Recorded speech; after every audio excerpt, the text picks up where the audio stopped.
Modi ji PM बने हैं ना, ऐश करने के लिए बने हैं या जनता को जवाब देने के लिए बने हैं? अगर उनके पार्टी से चुना हुआ एमपी एक सेक्सुअल हैरासर है तो उस पर कौन इंक्वायरी करेगा? मोदी जी को बदनाम करने की कोशिश कि निशाना मेरे पे नहीं। देखिए, वो सरकार बदनाम कोई कब मतलब कैसे होता है? बदनाम कोई तब होता है जब सेक्सुअल हैरेसमेंट हुआ है, ये आवाज उठती है, या सेक्सुअल हैरेसर्स को आप अपने पार्टी में, अपने पॉलिटिकल ऑर्गेनाइजेशन में जगह देते हैं, तब बदनाम होता है। आपको बदनामी का इतना डर है तो अपने पॉलिटिकल ऑर्गेनाइजेशन में जितने रेपिस्ट, मर्डरर, जेनोसाइड करने वाले, मुसलमानों की हत्या करने वाले लोग हैं उनको हटा दीजिए, नहीं होंगे बदनाम। लोग आपको शाबाशी देंगे कि आप तो स्टैंड ले रहे हैं, आप चाहते हैं कि एक बेहतर देश बने, लोग आपस में भाईचारे से रहें, ये लोग आपके बारे में कहेंगे। मत होने दीजिए अपने आप को बदनाम। आगे चल के विधायकी का चुनाव लड़ेंगे हरियाणा में लोग। कौन है ये लोग? राजनीति तो आप भी कर रहे हैं, आप क्यों नहीं हट जा रहे हो? आपके ऊपर जब इतना सारा केस है, राजनीति करने का क्या मतलब है? जब किसी के मूलभूत अधिकारों का हनन होता है और वो अपने अधिकार मारने के लिए जाता है, उसको आप राजनीति कहेंगे? या वो इंसान जो कह रहा है कि अरे हम भी बांट देंगे, हम तो 2 हिस्सों में बांट देंगे, अपना आंदोलन खड़ा कर देंगे, हमारे पास बहुत सपोर्ट है, वो राजनीति कर रहा है? सत्ता पक्ष का ये कहना है ना कि यहाँ पर योगी मुर्दाबाद और मोदी मुर्दाबाद के नारे क्यों लगे? अगर यौन शोषण के लिए लोग यहाँ पर सपोर्ट करने आ रहे हैं तो फिर यहाँ राजनीतिक नारा क्यों लगाया जा रहा है? राजनीतिक नारा इसलिए लगाया जा रहा है क्योंकि बृजभूषण शरण एक राजनीतिक पार्टी से आते हैं। वो लोग जो बृजभूषण शरण को अपना पार्टी का हिस्सा बता के उनको एमपी की सीट दिलवाए हैं, वो लोग एक राजनीतिक पार्टी से आते हैं। यौन उत्पीड़न के खिलाफ क्या कार्रवाई होगी, WFI एज एन ऑर्गेनाइजेशन कैसे काम करेगा, ये एक राजनीति के तहत डिसाइड होता है, इसलिए ये आंदोलन राजनीतिक आंदोलन है। सुप्रीम कोर्ट ने केस को बंद कर दिया है। यार एकदम समझ नहीं आएगा। सुप्रीम कोर्ट ने केस को बंद कर दिया है, हाई कोर्ट भेज दिया है, आज ही का फैसला। हाँ। क्या कहेंगे इस पर? इस पे रेसलर्स बात कर रहे हैं कि आगे इसका क्या कार्रवाई रहे। एक टीम ऑफ लॉयर्स भी यहाँ पे आया हुआ था जो कह रहा था कि कोर्ट के भी जितने दरवाजे खटखटाने पड़ेंगे हम खटखटाएंगे, आप जमीन पर बने रहिए। ये भी एक मिनट, वो कपिल सिब्बल जो है 50 लाख रुपए कहाँ से लाते हैं?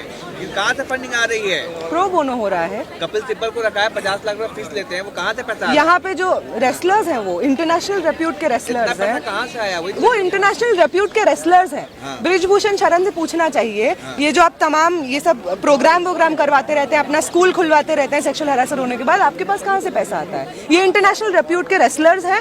तमाम यहाँ पे जो जनता है उसका समर्थन उनको है। वो चंदा अगर करने को बोलेंगे तो 1-1 रुपया जमा करके हम पैसा जमा करेंगे ताकि वो कोर्ट में केस लड़ सकें। सवाल ये है कि जब आपके साथ शोषण हो रहा था तो दिन आप कहाँ थे? ये बृजभूषण कर, हाँ, ये सवाल साक्षी मलिक उनकी शादी में आए थे, ये फोटो दिखा रहे हैं बार बार। ये सवाल जो है कि आपने इतना देर में कंप्लेन क्यों किया, ये सवाल एकदम नया सवाल नहीं है। हम लोग बार बार, जब भी, पहली बात तो सेक्सुअल हैरेसमेंट क्या होता है, अगर हम लोग ये समझ जाए तो ये सवाल पूछना बंद कर देंगे। सेक्सुअल हैरेसमेंट ऐसा नहीं, सिर्फ वो नहीं होता है कि सड़क पे कोई लड़की चल रही है और 4 लड़के आपस में सीटी मार के उसको छेड़ दिए, सिर्फ वो सेक्सुअल हैरेसमेंट नहीं होता है। सिर्फ सेक्सुअल हैरेसमेंट सिर्फ वो नहीं होता है। सेक्सुअल हैरेसमेंट का मतलब होता है कि जिस समाज में आप एग्जिस्ट करते हैं, जिन स्ट्रक्चर्स का आप हिस्सा हैं, उस स्ट्रक्चर में सत्ता का ऊंच नीच होता है। उस सत्ता का ऊंच नीच का इस्तेमाल करके आप, बृजभूषण शरण WFI के चीफ हैं, उनका एक बहुत बड़ा तबका है जहां पे वो काम करते हैं, एक गुंडे हैं वो, अपने उसके बाहुबली हैं वो अपने एरिया के। ऐसे इंसान जिसके पास इतना पावर है कि उनका अगर मन करे, ये रेसलर्स जो यहाँ पे प्रोटेस्ट कर रहे हैं, इन्होंने खुद अपने इंटरव्यूज में कहा है कि इनको सोशल बॉयकॉट झेलना पड़ा है। इनको जो तमाम उसके लिए बुलाया जाता था फेलोशिप्स, ट्रेनिंग प्रोग्राम्स के लिए, वो नहीं बुलाया जा रहा है, लोग इनसे बात नहीं करना चाह रहे हैं। इनको ये तक बोला गया है कि तुम्हारे परिवार का वो इंसान उस रास्ते से जाता है, हमें पता है, देख लेना कहीं कहीं उसकी मौत ना हो जाए, ये सब उनको बोला गया है। ऐसा इंसान जिसके पास उसके WFI का चीफ, जिसके पास WFI में रेसलिंग के तहत जुड़ी हुई महिलाओं में रेसलिंग कर रही महिलाओं का तमाम फ्यूचर का डिसीजंस है, कौन से ओलंपिक, एक मिनट बता रहे हैं कौन सी महिला, अरे भाई सुनिए तो भाई, सुनिए कौन महिला कौन से चैंपियनशिप में, कौन महिला कौन से चैंपियनशिप में खेलेगी, कौन महिला को कितना पैसा मिलेगा, कौन महिला को किसके साथ भेजा जाएगा, कौन से रूम में रुकवाया जाएगा, ये सब डिसीजन WFI का चीफ उसमें इन्वॉल्व है। अगर कोई महिला WFI के चीफ के खिलाफ एकदम से आंदोलन खड़ा कर देती, बोल देती कि इसने मुझे किया है, तो वो उसको साइडलाइन कर देता, जो कि आज इनके साथ हो रहा है। ये पूछने के बजाय कि इतने दिन चुप क्यों नहीं थी, ये पूछना चाहिए कि क्यों WFI में उन औरतों का नाम है जो इंक्वायरी हुई है, वो औरतें जाके टेस्टिमनीज दी हैं एक के बाद एक के बाद एक जाकर। अल्लाह बोल, अल्लाह बोल बोलने दीजिए ना मेरा। अरे बोल रे बहना, अल्लाह बोल। अल्लाह बोल के होता ही रहेगा। सवाल सवाल हाँ, तो सेक्सुअल हरासमेंट ऐसे काम करता है। सेक्सुअल हरासमेंट काम करता है जब एक ताकतवर पुरुष के हाथ में अपने अंडर काम कर रही हर महिला का पूरा फ्यूचर होता है, पूरा जिंदगी होता है। ऐसे स्थिति में महिलाओं का उस आदमी के खिलाफ बोलना कितना मुश्किल होता है, ये हमें समझना चाहिए। जितना सेक्सुअल हरासमेंट, रेप का केसेस आता है, वो फैमिली के, उसमें से ज्यादातर केसेस फैमिली के अंडर आता है। ये कैसे हो गए? उसके जिम्मेदार मोदी जी इसलिए हैं क्योंकि जिम्मेदारी अब मोदी जी पे थोप दो। मोदी जी पीएम बने हैं ना, ऐश करने के लिए बने हैं या जनता को जवाब देने के लिए बने हैं? अगर उनके पार्टी से चुना हुआ एमपी एक सेक्सुअल हैरासर है तो उस पर कौन इंक्वायरी करेगा, उस पर कौन एक्शन लेगा? हम लोग तो ले नहीं सकते, हमारे पॉलिटिकल पार्टी से तो है नहीं, मोदी जी को ही लेना पड़ेगा। स्मृति ईरानी को कैसे दर्ज हुआ? यहाँ पे इतना बैठ के रोना पीटना करना पड़ा, कोर्ट में जाना पड़ा, तब जाके एफआईआर दर्ज हुआ।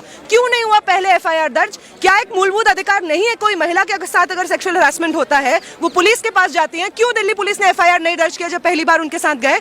क्यों जाके कोर्ट में जाना पड़ा? ये सवाल होना चाहिए कि क्यों हर मौके पे जितना मुश्किल आप बना सकते हैं न्याय पाने के प्रोसेस को उतना मुश्किल बनाया जा रहा है। और इस पूरे प्रोसेस में भाजपा के अलग अलग नेता चुप है, प्रधानमंत्री चुप है। लेकिन सवाल ये है कि लोग कह रहे हैं कि आप लोगों को विपक्ष वाले ने बिठाया यहाँ पे। हम तो विपक्ष वालों को हम तो नहीं बैठाए, हम लोग तो स्टूडेंट्स हैं।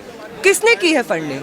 ये तो शाहीन बाग के वक्त भी बोला गया, किसान आंदोलन के वक्त भी बोला गया, हर बार आप यही बोलते हैं। आपके खिलाफ जितना लोग आंदोलन करते हैं, कौन लोग विरोध कर रहे थे?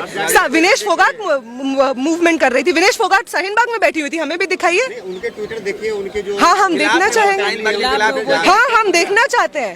तो आप तो दो चीज बोल रहे हैं ना। आप तो ये बोल रहे हैं कि यही लोग प्रोटेस्ट कर रहे थे शाहीन बाग में, फिर बोल रहे हैं कि अरे नहीं, ये लोग तो विरोध में खड़े हुए थे। हमने ये नहीं कहा। आपने बोला ना ये कि वो लोग ये बोल रहे हैं। बीजेपी का है, लोग उस टाइम पे विरोध कर रहे थे उन लोगों का जो शाहीन बाग में पैसा मिलता है। बिल्कुल कर रहे थे, बिल्कुल कर रहे थे, एकदम। चलिए ठीक है मैम, ये यार आखिरी बार, उसके बाद में जाते हैं। बीजेपी सरकार में वो बिल्कुल विरोध कर रहे थे।